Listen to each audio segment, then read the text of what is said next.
بنگلہ دیش میں درگا پوجا کے دوران ہندو برادری کے مندر پر حملے کے بعد بنگلہ دیشی وزیر اعظم شیخ حسینہ نے کہا ہے کہ واقعے پر مجرموں کو سخت سزائیں دی جائیں گی اور ملک کی ہندو برادری کو تحفظ فراہم کیا جائے گا۔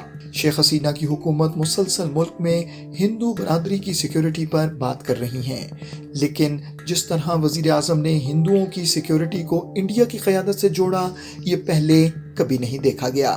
ویورز، ہمارے چینل NRO TV کو سبسکرائب کرنا نہ بھولیں۔ ہماری ویڈیوز کو لائک کریں اور شیئر کریں۔ اپنی قیمتی رائے کمنٹس میں ضرور دیجیے۔ شیخ حسینہ نے انڈیا کو یہ مشورہ بھی دیا ہے کہ اسے شرپسندوں کے ساتھ سختی سے پیش آنا چاہیے۔ انہوں نے کہا کہ انڈیا میں بھی ایسا کچھ نہیں ہونا چاہیے جو بنگلہ دیش کو متاثر کرے اور ان کے ملک میں ہندوؤں کو مشکلات کا سامنا کرنا پڑے۔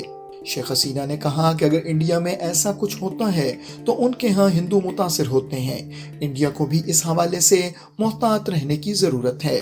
بنگلہ دیش کے سابق سیکریٹری خارجہ توحید حسین کا کہنا ہے کہ یہ پہلی مرتبہ ہوا ہے کہ بنگلہ دیش کی اعلیٰ قیادت نے انڈیا کے اندرونی معاملات پر اس طرح کھل کر بات کی ہے۔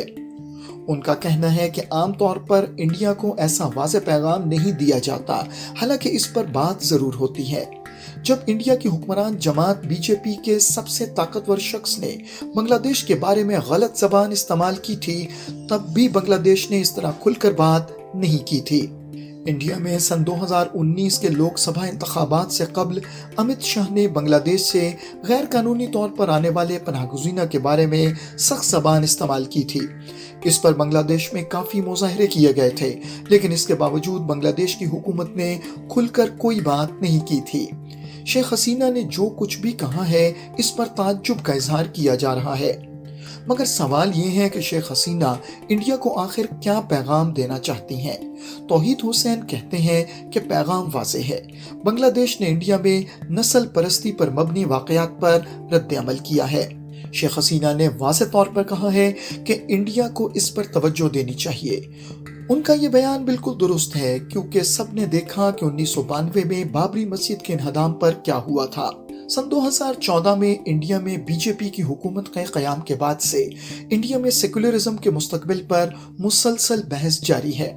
انڈیا میں مسلمانوں کے ساتھ امتیازی سلوک کی خبریں آتی رہتی ہیں۔ ایسے کئی واقعات پیش آئے ہیں کہ کسی برادری میں کچھ افراد کو مذہبی مقاصد کے لیے قتل کر دیا گیا۔ انڈین حکومت پر بھی یہ الزام لگتا رہا ہے کہ وہ قدامت پسند ہندوتوا کے حامیوں کو فروغ دیتی ہے۔ مسلم اکثریتی ملک بنگلہ دیش میں مبصرین سمجھتے ہیں کہ عوامی لیگ کی حکومت ہمسایہ ملک انڈیا میں مسلمان مخالف سیاست اور بنگلہ دیش پر اس کے اثرات سے پریشان ہے۔ یہ قدرتی ہے کہ اگر انڈیا جیسے بڑے ہمسایہ ملک میں مذہبی انتہا پسندی بڑھتی ہے تو اس سے بنگلہ دیش پر بھی اثرات مرتب ہوں گے۔ ویورز، ہمارے چینل NRO TV کو سبسکرائب کرنا نہ بھولیں۔ ہماری ویڈیوز کو لائک کریں اور شیئر کریں۔ اپنی قیمتی رائے کمنٹس میں ضرور دیجیے۔